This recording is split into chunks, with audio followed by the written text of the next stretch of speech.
Welcome to 360 Tamil. இன்னைக்கு இந்த வீடியோல நம்ம எந்த படத்தோட எக்ஸ்பிளனேஷன் பத்தி பார்க்க போறோம்னா, தெலுங்குல இந்த வருஷம் வெளியான ஒதெல்லா 2 அப்படின்ற படத்தை பத்தி தான் பார்க்க போறோம். ஒதெல்லா ரயில்வே ஸ்டேஷன் அப்படின்ற படத்தோட செகண்ட் பார்ட்டா தான் இந்த படத்தை எடுத்திருப்பாங்க. ஃபர்ஸ்ட் பார்ட்டை பார்க்கலனாலும் கதை உங்களுக்கு தெளிவா புரியும். இதே படத்துல கூட சின்ன ரீகேப் மாதிரி காமிச்சிருப்பாங்க. அதை நீங்க கவனிச்சா கூட ஃபர்ஸ்ட் பார்ட்டோட கதை உங்களால புரிஞ்சுக்க முடியும். இந்த படமும் சூப்பரா இருக்கும். இந்த படத்தை சஸ்பென்ஸ் த்ரில்லரா இல்லாம ஹாரர் படமா மாத்திருப்பாங்க. கண்டிப்பா இந்த படம் உங்களுக்கு பிடிக்கும் நம்புறேன். தமிழ்லயே இருக்கு, பார்க்கணும்னு நினைக்கிறவங்க ஃபுல் படத்தை கூட பாருங்க. இந்த படத்துல தமன்னா ஒரு முக்கியமான ரோல் பண்ணிருக்காங்க. எக்ஸ்பிளனேஷனுக்குள்ள போறதுக்கு முன்னாடி வீடியோக்கு ஒரு லைக் போடுங்க. அது மூலியமா இந்த வீடியோ இன்னும் நிறைய பேர்கிட்ட கொண்டு போய் சேர்க்கப்படும். மேற்கொண்டு டைம் வேஸ்ட் பண்ணாம நம்ம நேரடியே எக்ஸ்பிளனேஷனுக்குள்ள போயிடலாம். படத்தோட ஸ்டார்டிங் சீனே ஒதெல்லான்ற ஒரு ஊரோட ரயில்வே ஸ்டேஷனை காட்டுறாங்க. ஸ்கூல் படிக்கிற பொண்ணு இருக்கா பாத்தீங்களா, ஒரு லேடியோட தலையை வெட்டியிருக்கா போல, தலையை கொண்டு வந்துட்டு இருக்கா. எல்லாருமே ஷாக்கிங்கா பாத்துட்டு இருக்காங்க. ராதான்ற ஒரு லேடியோட தலையை தான் கொண்டு வந்துட்டு இருக்கா. இப்ப போலீஸ் ஸ்டேஷனுக்கு தான் நேரா வந்து தலையை வைக்கிறா. இதை பாக்குற எல்லாருமே பயங்கரமா ஷாக் ஆயிடுறாங்க. இந்த ராதா அவங்க ஹஸ்பண்டான திருப்பதின்றவரோட தலையை வெட்டி கொண்டு வந்திருப்பாங்க. இப்ப என்ன ராதாவோட தலையை இவ வெட்டி கொண்டு வந்திருக்கான்ற மாதிரி இன்ஸ்பெக்டர் யோசிக்கிறாரு. இப்பதான் பல மாதங்களுக்கு முன்னாடி நடந்த விஷயத்த காட்டுறாங்க. ஆக்சுவலா ராதான்றவங்க அவங்க ஹஸ்பண்டான திருப்பதின்றவரோட தலையை வெட்டி இருப்பாங்க. போஸ்ட்மார்ட்டம் பண்றதுக்காக ஒரு டாக்டர் வந்திருக்காரு. யாரு இவ்வளவு கொடூரமா கொலை பண்ணதுன்னு கேக்குறாரு. சார், ஹஸ்பண்ட ஒய்ஃபே கொலை பண்ணிருக்கான்ற மாதிரி ஆளுங்க சொல்லிட்டாங்க. எதுக்காக ஒய்ஃபே ஹஸ்பண்ட கொலை பண்ணான்ற மாதிரி இவர் கேக்குறாரு. இவங்க நடந்த விஷயத்த சொல்லிட்டாங்க. இந்த ஹஸ்பண்ட் இருக்கா பாத்தீங்களா, யாருக்காவது கல்யாணம் முடிஞ்சதுன்னா ஃபர்ஸ்ட் நைட் நடக்கிறதுக்குள்ள அந்த பொண்ணுங்களை தூக்கிடுவான். அந்த பொண்ணுங்க கிட்ட இவன் தப்பா நடந்துப்பான். இந்த மாதிரி நிறைய பொண்ணுங்களை ஊர்ல சாவடிச்சிருப்பான். ஒரு நாள் இந்த விஷயம் ஒய்ஃபுக்கு தெரிய வந்திருக்கும்.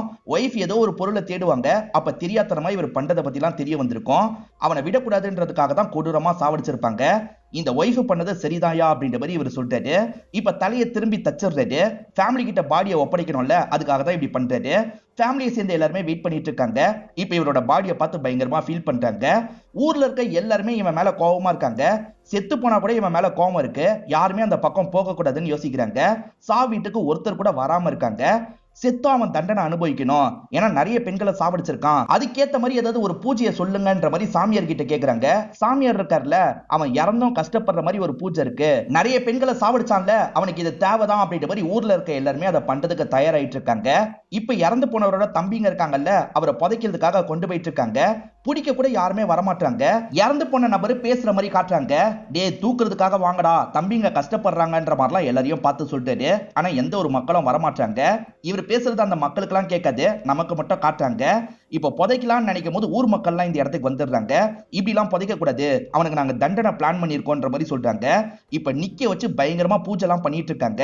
இவர் இறந்து போயும் கஷ்டப்படணுன்றதுக்காக தான் இப்படி பண்ணிட்டு இருக்காங்க. திருப்பதி இருக்கார்ல, நான் பண்ண தப்புக்கு என்னோட ஒய்ஃப் தலையை வெட்டி சாவடிச்சிட்டா, எனக்கு தான் தண்டனை தந்துட்டால, இன்னும் எதுக்காகடா தண்டனை தரீங்க, என்ன விட்டுருங்க விட்டுருங்கன்ற மாதிரிலாம் கெஞ்சி கேட்கறது. அதெல்லாம் இவங்க காதுல கேட்க மாட்டேங்குது. இவங்க பாட்டுக்கு பூஜை எல்லாம் பண்ணிட்டு கிளம்புறாங்க. என்னையே இந்த மாதிரி பண்ணிட்டீங்கல்ல, உங்களை விட மாட்டேன்டா, உங்களை விட மாட்டேன்டா அப்படின்ற மாதிரி அந்த ஆன்மா கோவமா சொல்லிட்டு இருக்கு. இங்கதான் ஒதெல்லா 2ன்னு டைட்டில போடுறாங்க. இதெல்லாம் வேற ஒரு பகுதியில் இருக்க சாமியார் ஃபீல் பண்றாரு போல. ஒரு மோசமான ஆன்மா வெளியாக போகுது அப்படின்ற மாதிரி சொல்லிட்டாரு. என்ன சாமி சொல்றீங்க, இப்ப என்ன பண்றது அப்படின்ற மாதிரி ஆளுங்கெல்லாம் கேட்கறாங்க.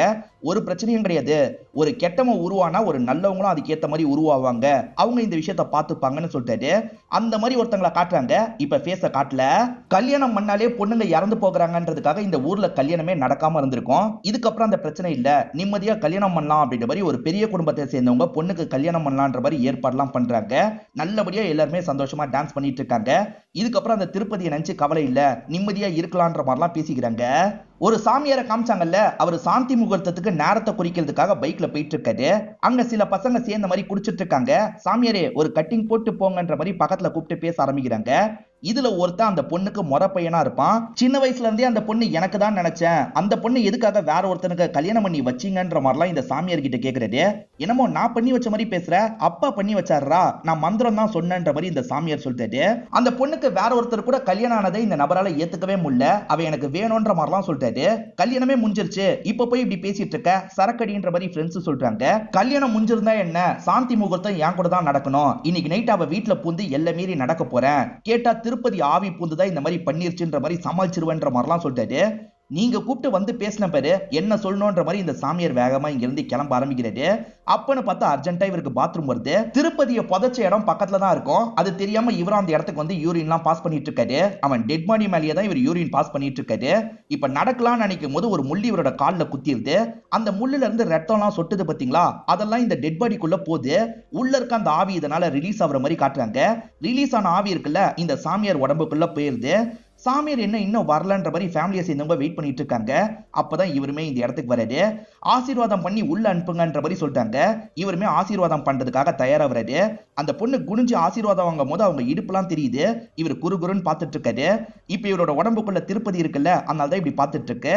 அவங்க ரெண்டு பேருமே ஃபர்ஸ்ட் நைட் ரூமுக்கு போய் 1 மணி நேரம் இருந்துட்டு இருக்காங்க. அப்ப இந்த நபர் கதவை திறந்து உள்ள வராரு. என்னையா உள்ள வந்திருக்க, வெளியே போன்ற மாதிரி இந்த மாப்பிள்ள சொல்லிட்டாரு. ஆனா இவன் கேட்காம பக்கத்துல வந்து இந்த மாப்பிள்ளைய அடிக்கிறான். இதை பாக்குற அந்த பொண்ணு ஷாக் ஆயிடுறாங்க. என் அப்பா கிட்ட சொல்லுவன்ற மாதிரிலாம் சொல்லிட்டாங்க. சொல்லிக்கோ, நான் திருப்பதி வந்திருக்கேன்ற மாதிரி திருப்பதி மாதிரி மாறுறாரு. இதை பாக்குற இந்த பொண்ணு ஷாக் ஆயிடுறாங்க. என்ன விட்டுன்ற மாதிரி ஓடலாம் பாக்குறாங்க.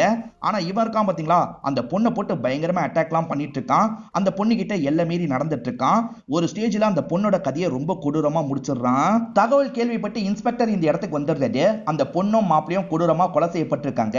சாமியார் மயக்கத்துல இருந்திருப்பாரு. சாமியார் தான் இதை பண்ணாருன்ற மாதிரி ஊர் மக்கள் சொல்றாங்க. இப்ப சாமியாரை போட்டு அடின்னு அடிக்கிறாரு. சாமியார் சத்தியமா நாளா இந்த விஷயத்த பண்ணல சார், இந்த பசங்க தான் பண்ணிருக்க வாய்ப்பு இருக்குன்ற மாதிரி அந்த பசங்களை கோர்த்து விடுறாரு. அதாவது ரேப் பண்ண போறன்ற மாதிரி ஒருத்தன் சொன்னா பாத்தீங்களா, அவன் பேரை சொல்லிடுறாரு. அவனையும் அவன் ஃப்ரெண்ட்ஸையும் போட்டு அடிக்கிறாங்க. நீங்க தானே பண்ணீங்கன்னு கேக்குறாங்க. நாங்க பிளான் போட்டது உண்மைதான், ஆனா நாங்களா இந்த மாதிரி பண்ணல அப்படின்ற மாதிரி அந்த பசங்களுமே சொல்லிட்டு இருக்காங்க. இதே ஊர்ல பக்ஷுன்னு ஒரு பாய் இருக்காரு. பேய் ஓட்ட வேலை எல்லாம் பாப்பாரு. ஒரு பொண்ணுக்கு உடம்பு முடியலன்ற மாதிரி இவரை கூட்டு வராங்க. அதாவது பேய் தொல்லை இருக்குன்ற மாதிரி கூட்டு வராங்க. இவர் இருக்கார்ல, இந்த பகுதியில கோழியோட தலையை வெட்டி போட்டுட்டு வந்துருங்கன்ற மாதிரி சொல்லிட்டாரு. இந்த பொண்ணோட அப்பாவா சரின்ற மாதிரிலாம் ஏத்துக்கிறாரு. இந்த சின்ன பொண்ணோட அப்பா இருக்காருல, நைட்டு நேரம் அந்த பகுதிக்கு வந்துடுறாரு. பக்ஷு சொன்ன மாதிரியே பண்ணிட்டு வேகமா அங்கிருந்து கிளம்பிடுறாரு. இப்ப அந்த கோழியை யாரோ சாப்பிடுறாங்க. அதாவது அந்த திருப்பதியோட ஆன்மா சாப்பிட்டு இருக்கு. இந்த வழியா ஊர்க்காரரான வெங்கடேஷ் பைக்ல வந்துட்டு இருக்காரு. என்ன மண்ணு சாப்பிட்டு இருக்க மாதிரி இருக்குன்ற மாதிரி ஷாக்கிங்கா பாக்குறாரு. திருப்பதி தான் திரும்பி வந்துட்டான் போலன்ற மாதிரிலாம் யோசிக்கிறாரு. இத பத்தி பக்ஷு கிட்ட சொல்லிட்டு இருக்காரு. அப்ப அந்த 2 கொலையை திருப்பதி தான் பண்ணிருக்கான் போல அப்படின்ற மாதிரி பக்ஷுவும் யோசிச்சுட்டு இருக்காரு. அப்பதான் இந்த ஊர் தலைவரை இவங்க கிட்ட பத்திரிக்கை வைக்கிறதுக்காக வராரு. பொண்ணுக்கு கல்யாணம் பண்றதா முடிவு எடுத்திருக்காரு போல. இந்த நேரத்துல எதுக்கு கல்யாணம் வேணான்ற மாதிரிலாம் இந்த பாய் சொல்லிட்டாரு. நல்ல சம்பந்தம் கிடைச்சிருக்கு, பண்ண போறேன்ற மாதிரி அவரும் சொல்றாரு. இறந்து போன திருப்பதி இருக்கான் பாத்தீங்களா, அவன் சைக்கிள்ல தான் ஊர் முழுக்க சுத்துவான். இப்ப சைக்கிள் மட்டும் தனியா சுத்துற மாதிரி நமக்கு காட்டுறாங்க. அவனோட இறந்த நாள் வந்துருது போல. அவன் குடும்பம் இருக்காங்கல்ல, படையல் வைக்கிறதுக்காக வந்திருக்காங்க. அப்படி படையல் வைக்க வந்த இடத்துல சைக்கிள் இருக்கு. டே சின்னவனே, நீ தான் சைக்கிளை கொண்டு வந்தியான்ற மாதிரி அம்மா கேக்குறாங்க. நான் ஏமா கொண்டு வர போறேன், நான்லாம் கொண்டு வரலன்ற மாதிரி இவர் சொல்லிட்டாரு. டே திருப்பதி, உனக்கு பிடிச்ச எல்லாத்தையும் செஞ்சிருக்கோண்டா, சாப்பிடுன்ற மாதிரிலாம் இந்த ஃபேமிலியை சேர்ந்தவங்க பேசிட்டு கிளம்புறாங்க. அவங்க கிளம்பினோன்னா திருப்பதியோட ஆன்மா இருக்கு பாத்தீங்களா, அவங்க கொண்டு வந்து வச்ச எல்லாத்தையும் சாப்பிட்டுட்டு இருக்கு. ஊர் தலைவர் பொண்ணுக்கு கல்யாணம் ஃபிக்ஸ் பண்ணதா சொன்ன பாத்தீங்களா, அந்த கல்யாணம் ஜாம்னு நடந்துட்டு இருக்கு. இதுக்கு முன்னாடி ஊர் தலைவரா இருந்தவர் இருக்காரு பாத்தீங்களா, சாப்பிட்டு முடிச்சிடுறாரு. கிளம்புறன்ற மாதிரி மொய் வைக்கிறதுக்காக வராரு. வெறும் 100 ரூபா தான் மொய்யா வைக்கிறாரு. வெறும் 100 ரூபா தான் வைக்கிறீங்களா அப்படின்ற மாதிரி அங்க இருக்கவர் சத்தமா கேட்டுறாரு. இதனால எல்லாருமே இந்த இடத்துக்கு வந்து இவரை கிண்டல் பண்ணிட்டு இருக்காங்க. இந்த கல்யாணத்தை நடத்துறவரும் ஓவரா கிண்டல் பண்றாரு. இதனால பழைய ஊர் தலைவருக்கு கோவம் வந்துருது. 2 பேருமே மாத்தி சண்டை போட்டுட்டு இருக்காங்க. பழைய ஊர் தலைவரோட பொண்ணுக்கு கல்யாணம் நடந்திருக்கும். அந்த திருப்பதி பொண்ணை சாவடிச்சிருப்பான். உன் பொண்ணுக்கு நடந்தது கரெக்ட் தான் அப்படின்ற மாதிரி இவர் வார்த்தையை விடுறாரு. இதனால அந்த முன்னாள் ஊர் தலைவருக்கு கோவம் வந்துருது. என் பொண்ணுக்கு நடந்த மாதிரியே தான் உன் பொண்ணுக்கும் நடக்கும், பாடுறான்ற மாதிரி கோவமா சொல்றாரு. எல்லாருமே சேர்ந்த மாதிரி இவரை இங்க இருந்து அனுப்பி வச்சிடுறாங்க. இத பொண்ணும் மாப்பிளையும் கொஞ்சம் கவலையா பார்த்துட்டு இருக்காங்க. இப்ப அந்த முன்னாள் ஊர் தலைவரை காட்டுறாங்க. அவர் டிராக்டர்ல ஒரு பையன் கூட சேர்ந்த மாதிரி சரக்கு வச்சுக்கிட்டே வந்துட்டு இருக்காரு. அர்ஜென்ட்டா பாத்ரூம் வருது போல, வண்டியை நிறுத்துடா அப்படின்ற மாதிரி பாத்ரூம் போறதுக்காக வராரு. அங்கதான் திருப்பதியோட சவம் இருக்குன்னு இவருக்கு தெரியுது. அது மேலேயே போனோம்னு யோசிக்கிறாரு. ஏன்னா திருப்பதி பொண்ணை சாவடிச்சிருக்கான்ல, அதனால இவரும் சிரிச்சுக்கிட்டே பாத்ரூம் போயிட்டு இருக்காரு. அப்பன்னு பத்தி இவரோட கால்ல முள்ளு குத்திருது. திருப்பதியோட பாடியில ரத்தம்லாம் படுது பாத்தீங்களா, அதனால அவன் என்ன பண்றானா இவரோட உடம்புக்குள்ள பூந்துடுறான். இவருமே வேகமா அந்த வீட்டுக்கு வராரு. அவங்க 2 பேருமே தோட்டத்துல தான் ஒன்னா இருக்கிறதுக்காக போயிருக்காங்கன்ற மாதிரி அங்க சிலர் பேசிக்கிறாங்க. அந்த இடத்துக்கு போனோன்ற மாதிரி கிளம்பிட்டு இருக்காரு. அவங்க 2 பேருமே தோட்டத்துல ஜாலியா பேசிக்கிட்டே ஒன்னா இருக்கலாம்னு நினைக்கிறாங்க. அதுக்குள்ள இவர் டிராக்டர் எடுத்து இவங்களை வேகமா இடிச்சிடுறாரு. காயப்பட்ட மாதிரி 2 பேருமே விழுந்துடுறாங்க. முதல்ல மாப்பிளைய சாவடிச்சிடுறாரு. அதுக்கப்புறம் பொண்ணை நோக்கி வந்துட்டு இருக்காரு. ஆன்மாவா அந்த திருப்பதி தான் வந்திருக்கான்றது இந்த பொண்ணுக்கு தெரியுது. ஒரு ஸ்டேஜ்ல வந்தவர் இருக்காரு பாத்தீங்களா, கொடூரமா இந்த பொண்ணோட கதையை முடிச்சிடுறாரு. பொண்ணு கொடூரமா இறந்து போயிருக்கிறது காலையில் தான் எல்லாருக்குமே தெரியுது. முன்னாள் ஊர் தலைவர் என் பொண்ணுக்கு நடந்தது உன் பொண்ணுக்கும் நடக்கும்னு சொன்னார்ல, அதனால அவர் தான் ஏதோ பண்ணிருக்காரு போலன்ற மாதிரி இந்த ஊர் தலைவர் நினைக்கிறாரு. இன்ஸ்பெக்டர் சார், இல்ல நீங்க நீங்க தலையிடாதீங்க, நாங்களே பாத்துக்கிறோம்ன்ற மாதிரி ஊர் தலைவர் சொல்லிடுறாரு. இப்ப 2 பேர் மேலயும் உங்களுக்கு கோவம் இருக்குல்ல, 2 பேரையும் கட்டி வச்சு பயங்கரமா அடிக்கிறாங்க. எப்படி பொண்ணுகிட்ட தப்பா நடந்துக்க தோணுச்சு, ஏன் இப்படி பண்ணீங்கன்ற மாதிரி 2 பேரையும் போட்டு திட்டிட்டு இருக்காங்க. சத்தியமா நாங்க இந்த விஷயத்த பண்ணல, புரிஞ்சுக்கோங்கன்ற மாதிரி இவங்க 2 பேர் சொல்லிட்டு இருக்காங்க. ஊர் மக்கள் நம்பவே மாட்டாங்கல்ல, நீங்க நம்பலனா நான் சாவ கூட ரெடியா இருக்கேன்ற மாதிரி இவர் சாவறதுக்கு ட்ரை பண்றாரு. அப்பன்னு பார்த்து இந்த இடத்துக்கு அந்த பக்ஷுன்ற பாய் வந்துடுறாரு. இவங்க 2 பேரும் இந்த விஷயத்த பண்ணல, பண்ணது வேற ஒருத்தன், இந்த வீடியோவை பாருங்கன்ற மாதிரி வீடியோவை காட்டுறாரு. அந்த திருப்பதி கோழியை சாப்பிட்டான்ல, அங்க ஒரு சிசிடிவி இருந்திருக்கும். அதுக்கப்புறம் நிறைய இடத்துல வெங்கடேஷ் சிசிடிவியை செக் பண்ணிருப்பாரு. அவன் சைக்கிள்ல ஊரை சுத்தி வந்தான் பாத்தீங்களா, அதுவும் கேப்சர் ஆயிருக்கு. இதெல்லாம் திருப்பதியோட ஆன்மா தான் பண்ணிட்டு இருக்கு, இவங்க பண்ணல அப்படின்ற மாதிரிலாம் புரிய வைக்கிறாரு. ஊர் மக்களுமே ஒரு ஸ்டேஜ்ல புரிஞ்சுக்கிறாங்க. சரி விட்டுலாம்னு நினைக்கிறாங்க. அப்பன்னு பார்த்து இந்த இடத்துக்கு வேற ஒருத்தர் வந்திருக்காரு. இன்ஸ்பெக்டர் கேஸை சரியா ஹேண்டில் பண்ணல, அதனால தான் டிஎஸ்பி ஒருத்தர் இந்த இடத்துக்கு வந்திருக்காரு. டிஎஸ்பி இவங்க தான் குற்றவாளின்னு கூட்டு போக பாக்குறாரு. இவங்க குற்றவாளி இல்ல, திருப்பதி தான் இதை பண்றான், இறந்து போனவன் இப்படி பண்றான்ற மாதிரி சொல்றாங்க. இவர் பெருசா இந்த விஷயத்தை நம்ப மாட்டாரு. இவங்க 2 பேரை காப்பாத்துறதுக்காக கதை விடுறீங்களா, என்னால நம்ப முடியாது, திருப்பதின்னு யாருமே இல்லைன்றதை நான் ப்ரூவ் பண்ணி காட்டுறேன்னு சொல்லிட்டாரு. ப்ரூவ் பண்றதுக்காக இன்னைக்கு நைட்டு இங்கேயே தங்க போறேன்னு சொல்லிட்டாரு. வேணாம் அப்படின்ற மாதிரி வார்னிங்லாம் கொடுக்குறாங்க, இவர் கேட்க மாட்டாரு. திருப்பதியை புதைச்சு வச்சாங்கல்ல, அந்த இடத்துல கொஞ்சம் கிண்டல் பண்ற மாதிரிலாம் பேசுறாரு. ஆளுங்க வேணாம் சார், நாங்களும் கூட இருக்கோன்ற மாதிரிலாம் சொல்றாங்க. யாரும் வேணாம், காலையில வாங்க போங்கன்ற மாதிரி அனுப்பி வச்சிடுறாரு. இப்ப எல்லாருமே இங்க இருந்து கிளம்பி போயிடுறாங்க. காலையில இவரை பாக்குறதுக்காக வரும்போது இவரோட கண்ணு நோண்டப்பட்டிருக்கு. சரி என்ன ஆச்சுன்ற மாதிரி இவங்க தொடுறாங்க. பார்த்தா முதுகுலலாம் காயம் இருக்கு. இவரோட கதை முடிஞ்சிருக்குன்ற மாதிரி காட்டுறாங்க. நைட்டு நிறைய இவர் தெனாவிட்டா உட்காந்து சிகரெட்லாம் பிடிச்சிட்டு இருந்திருப்பாரு. அப்ப அந்த திருப்பதியோட ஆன்மா இந்த இடத்துக்கு வந்து இவரை போட்டு பயங்கரமா அடிக்குது. ஒரு ஸ்டேஜ்ல கொடூரமா காலி பண்ணிருக்கோம். சவால் விட்ட போலீஸே அந்த திருப்பதியோட ஆன்மா காலி பண்ணிருச்சுல, இதுக்கப்புறம் வெளியே போக கூடாதுன்ற மாதிரி ஊர் மக்கள்லாம் பயந்து வீட்லயே தான் தங்கிட்டு இருக்காங்க. என்ன பண்றதுன்னு தெரியாத ஊர் மக்கள் இருக்காங்கல்ல, ராதாவை பாக்குறதுக்காக ஜெயிலுக்கு வந்துடுறாங்க. அதாவது திருப்பதியோட ஒய்ஃப்னு ஒருத்தங்களை பத்தி சொன்னல, அவங்கள பாக்குறதுக்காக வந்திருக்காங்க. ஊர்ல நடந்துட்டு இருக்க விஷயத்த பத்தி எல்லாம் சொல்றாங்க. இதை கேட்கிற ராதாவும் கோவப்படுறாங்க. அவன் தப்பு பண்ணதுக்கு நான் தண்டனை குத்துட்டேன்ல, நீங்க புதைக்க மட்டும் செஞ்சிருக்கலாம்ல, மேற்கொண்டு தண்டனை கொடுக்கறன்ற பேர்ல அவனை நீங்களே வெளியே வர வச்சிட்டீங்க, ஏன் இப்படி பண்ணீங்கன்னு கேக்குறாங்க. தெரியாம பண்ணிட்டோமா, திரும்பி எங்களை காப்பாத்த நீ தான் வரணும் அப்படின்ற மாதிரிலாம் கேக்குறாங்க. என்னால காப்பாற்ற முடியாது, நீங்க என்னோட அக்கா கிட்ட போங்கன்ற மாதிரி சொல்றாங்க. இப்பதான் இவங்களோட அக்கா யாருன்ற மாதிரி பிளாஷ்பேக் நமக்கு காட்டுறாங்க. இவங்க பாட்டியை பொறுத்த வரைக்கும் சிவனை பார்க்கணும்னு ரொம்ப ஆசைப்படுவாங்க. அதுக்கு பயங்கரமா பூஜைலாம் பண்ணணும், கல்யாண வாழ்க்கைக்குள்ள போகவே கூடாது. ஆனா இந்த பாட்டி தான் கல்யாண வாழ்க்கைக்குள்ள வந்துட்டாங்கல்ல, அதனால பேத்திங்களுக்கு இதெல்லாம் சொல்லி தந்து வளர்த்திருப்பாங்க. பெருசா ராதா இதெல்லாம் நம்பாம ஒதுங்கியே தான் இருப்பாங்க. ஆனா இவங்களோட அக்காவான பைரவிக்கு இதுல ரொம்ப நம்பிக்கை இருந்திருக்கும். பாட்டி கூட சேர்ந்து பூஜைலாம் பண்ணிருப்பாங்க. திடீர்னு ஒரு நாள் வீட்டை விட்டு ஓடி போறதா எழுதியிருப்பாங்க. அதாவது குடும்ப வாழ்க்கைலாம் எனக்கு தேவையில்லை, நான் பூஜை கீஜன் போக போறேன், நீங்க மட்டும் தனியா பாத்துக்கோங்கன்ற மாதிரி தான் கிளம்பியிருப்பாங்க. இவங்க ஊருக்கு கொஞ்சம் தள்ளி ஒரு சிவலிங்கம் இருக்கும். அதை வழிபடுறதுக்கு என்னோட அக்கா வருஷத்துக்கு ஒரு தடவை வருவான்னு கேள்விப்பட்டிருக்கேன். அவ வரும்போது நீங்க பார்க்க வாய்ப்பு இருக்கு, போய் பாருங்கன்ற மாதிரிலாம் சொல்றாங்க. சரின்ற மாதிரி ஊர் மக்கள் ஏத்துக்கிறாங்க. இவங்க சொன்ன ஊருக்கு ஊர் மக்கள்லாம் வந்து வெயிட் பண்ணிட்டு இருக்காங்க. அப்ப சில ஆளுங்க இருக்காங்க பாத்தீங்களா, நிறைய மாடுகளை வண்டியில கொண்டு போயிட்டு இருக்காங்க. யாரோ காசு தரல போல, அதனால இந்த மாடுகள் எல்லாம் கசப்பு கடைக்கு கொண்டு போலான்ற மாதிரி தான் கொண்டு போயிட்டு இருக்காங்க. ஒரு மாடோட குட்டி இருக்குல்ல, பின்னாடியே ஓடி வந்துட்டு இருக்கு. இவனுங்க என்ன பண்றாங்கன்னா பாட்டில்லாம் தூக்கி அந்த குட்டி அடிச்சிட்டு இருக்காங்க. இதனால மீதி மாடுகள்லாம் டென்ஷன் ஆயிருது.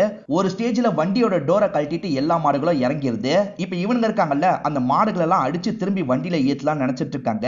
மாடுகளை போட்டு பயங்கரமா அடிச்சிட்டு இருக்காங்கல்ல, அப்ப இவங்களை யாரோ அடிக்கிறாங்க. அடிக்கிறது யாருன்னு இப்பதான் நமக்கு காட்டுறாங்க. பைரவி தான் அடிக்கிறாங்க. இந்த ரோலை தான் தமனா பண்ணிருப்பாங்க. இப்படிதான் மாடுகளை டார்ச்சர் பண்ணுவீங்களான்ற மாதிரி சம்பந்தப்பட்ட எல்லாரையும் போட்டு பயங்கரமா அடிக்கிறாங்க. அதுக்கப்புறம் தான் ஊர் மக்கள் கிட்ட பேசுறாங்க. இவங்க சிவலிங்கத்துக்கு பூஜை பண்ணிக்கிட்டே தான் ஊர் மக்கள் கிட்ட பேசுறாங்க. நீ தயவு செஞ்சு வரணுமா அப்படின்ற மாதிரிலாம் ஊர் மக்கள் கேட்கறாங்க. இவங்க முதல்ல வரமாட்டேன்னு மறுத்துக்கிட்டே இருக்காங்க. ஆனா ஊர் மக்கள் படுற கஷ்டத்தை பத்தி எல்லாம் சொல்றாங்க. இவங்களுக்கு மனசு கேட்க மாட்டேங்குது. சரி வரன்ற மாதிரி இவங்களுமே திரும்பி அந்த ஊருக்கு வந்துடுறாங்க.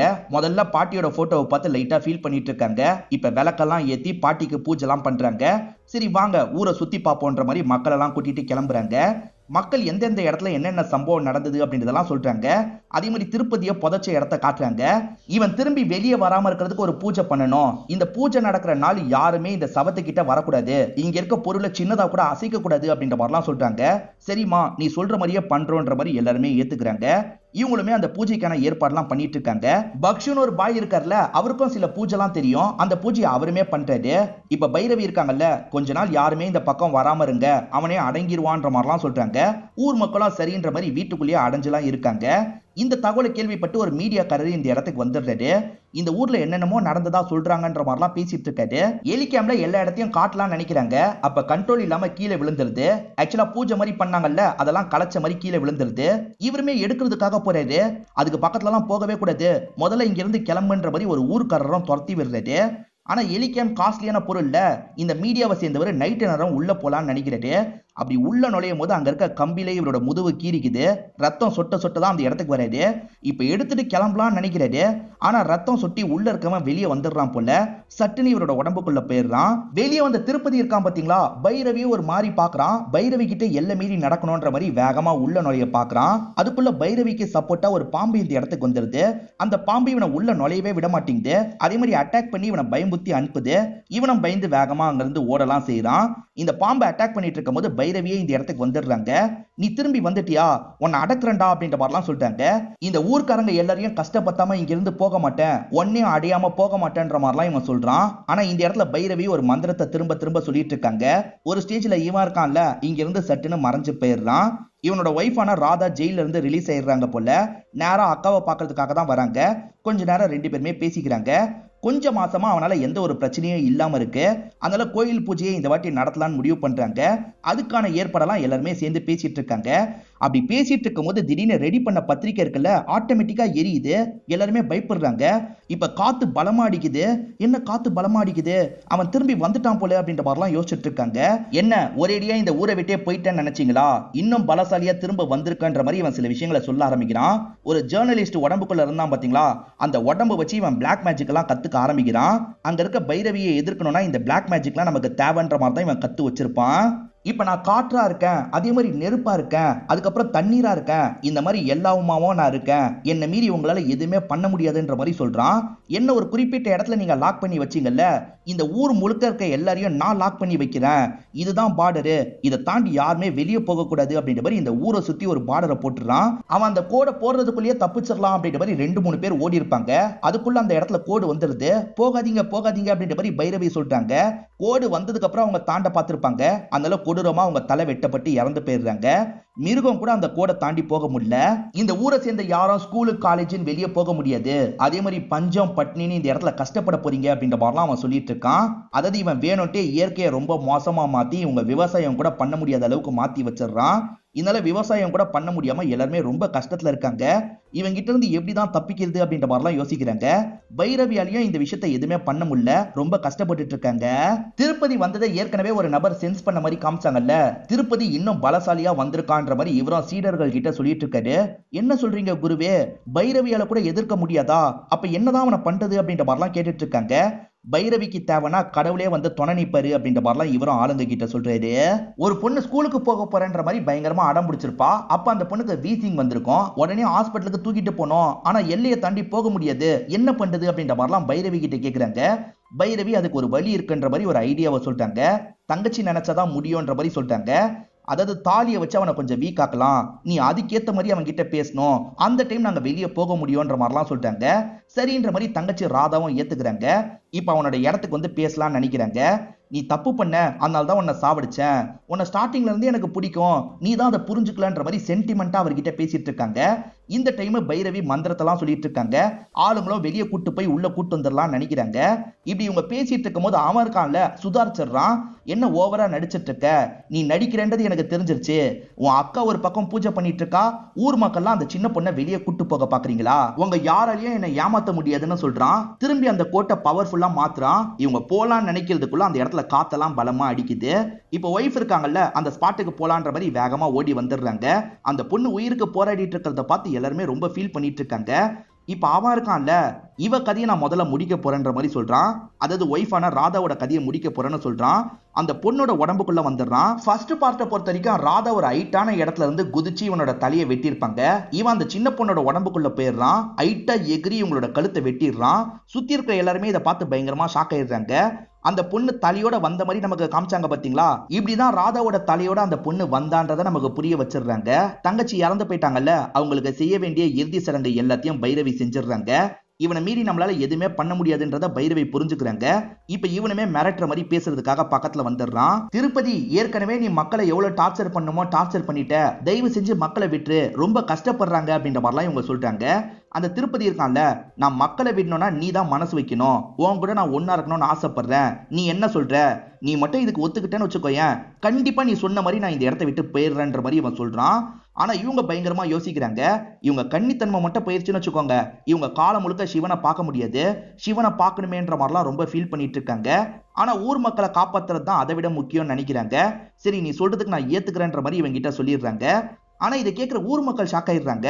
நாங்க கஷ்டப்படுறதும் இல்லாம ஒன்னியும் தேவையில்லாம கஷ்டப்படுத்துறோம், நீ இந்த ஊர்ல இருக்காதமா, இங்க இருந்து கிளம்பி போயிடு அப்படின்ற மாதிரிலாம் சொல்லிட்டு இருக்காங்க.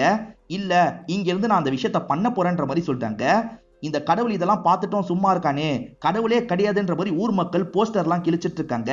அப்படி பண்ணாதீங்க, நிச்சயமா கடவுள் இருக்காரு, அவர் வருவாருன்ற மாதிரி இவங்களும் கொஞ்சம் நம்பிக்கையோட பேசிட்டு இருக்காங்க. இன்னைக்கு நைட்டு உன் வீட்டுல சாரிலாம் கட்டி ரெடியாரு, நான் வருவேன்ற மாதிரி இவன் சொல்லியிருப்பான். நான் அதுக்காக வீட்டுக்கு போக போறேன்ற மாதிரி ஊர் மக்கள் கிட்ட சொல்லிட்டு இவங்க நடக்க ஆரம்பிக்கிறாங்க. அப்படி நடந்துட்டு இருக்கும் போது ஒரு ஸ்டேஜ்ல இந்த பாயை பார்த்து ஓம் நமச்சிவாயன்ற மாதிரி சொல்லிட்டு போறாங்க. என்ன நம்மளை பார்த்து சொல்லிட்டு போறாங்கன்ற மாதிரி இவர் யோசிக்கிறாரு. இப்ப வீட்டுக்கு வந்தவங்க இருக்காங்கல்ல, கடவுள் கிட்ட வேண்டி இந்த வேஷத்தெல்லாம் கலைக்க ஆரம்பிக்கிறாங்க. அவன் சொன்ன மாதிரி ரெடி ஆகணும் அப்படின்ற மாதிரி சாரி எல்லாம் கட்டி ரெடி ஆயிட்டு இருக்காங்க. இப்ப பக்ஷுவும் வெங்கடேஷை கூப்பிட்டு பேச ஆரம்பிக்கிறாரு. அவங்க சீக்ரெட் லாங்குவேஜ்ல என்கிட்ட ஏதோ சொல்ல நினைச்சிருக்காங்க, என்ன பார்த்து எதுக்காக ஓம் நமச்சிவாயன்னு சொல்லணும், அதை டீகோட் பண்ணும் அப்படின்ற மாதிரி கொஞ்சம் கொஞ்சமா டீகோட் பண்றாரு. அவங்க இன்டைரக்டா என்ன சொல்ல ட்ரை பண்ணிருக்காங்கன்றது இவருக்கு புரிய ஆரம்பிக்குது. ஏன்னா அவங்க மக்கள் கிட்ட பேசிட்டு இருக்கும் போது திருப்பதி ஆன்மா பக்கத்துல தான் இருந்திருக்கும், அவன் கேட்க கூடாதுன்றதுக்காக தான் இன்டைரக்டா இந்த மாதிரி சொல்லியிருப்பாங்க. இவர் கொஞ்சம் கொஞ்சமா புரிஞ்சுக்க ஆரம்பிக்கிறாரு. அவங்க சொல்ல வர்றது என்ன தெரியுமா, அந்த திருப்பதி ஒன்னா இருக்கும் போது அவனை கண்ட்ரோல்ல நான் வச்சுக்கிறேன், நீங்க அந்த டைம் ஒரு பூஜை மாதிரி பண்ணுங்க, அதே சமயம் அவனோட பாடியை புதைச்சிருக்கீங்கல்ல, அந்த இடத்துல தோண்டி பாடியை எடுங்க, அந்த மண்டோட எரிச்சு விட்டுருங்க அப்படின்ற மாதிரி தான் சொல்லியிருக்காங்க. இவங்க புரிஞ்சுக்கிறாங்கல்ல, அந்த மாதிரி பண்ணணும்ன்ற மாதிரி யோசிக்கிறாங்க. பைரவி இருக்காங்கல்ல, முழுக்க முழுக்க நம்ம கண்ட்ரோல்லயே இவனை வச்சுக்கணும், வெளியே நடக்கிறதுலாம் இவனுக்கு தெரியக்கூடாதுன்ற மாதிரி யோசிக்கிறாங்க. இவன் பக்கத்துல வரான், இவங்களுமே பெட்ல எல்லாம் படுத்துறாங்க. இவன் கொஞ்சம் கொஞ்சமா கிஸ் எல்லாம் பண்றதுக்கு ட்ரை பண்ணிட்டு இருக்கான். நீங்க பண்ற டிராமா எனக்கு தெரியாதுன்னு நினைச்சிட்டு இருக்கியோ அப்படின்ற மாதிரி கேட்கிறான். இதை கேட்டு பைரவியே கொஞ்சம் ஷாக் ஆயிடுறாங்க.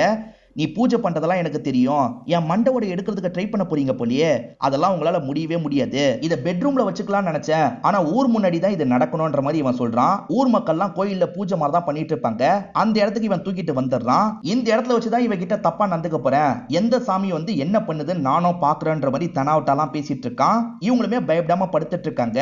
இவன் பக்கத்துல வந்து தப்பாலாம் கைய வைக்கிறான். சுத்தி இருக்க மக்களுக்கும் பயமா இருக்கு, அதனால வேடிக்கை தான் பார்த்துட்டு இருக்காங்க. இவன் ஒன்னா இருக்கிறதுக்காக பக்கத்துல போறான்ல, அப்ப இவங்க ஓம் நமச்சிவாய ஓம் நமச்சிவாயன்னு சொல்றாங்க. இந்த விஷயத்தை இவனுமே ஒரு ஸ்டேஜ்ல கவனிச்சிடுறான். என்ன ஓம் நமச்சிவாயன்னு சொல்ற, திருப்பதின்ற என்னோட பேரை சொல்லுன்ற மாதிரி சொல்றான். ஆனா இவங்க திரும்ப திரும்ப ஓம் நமச்சிவாயன்னு சொல்றாங்க.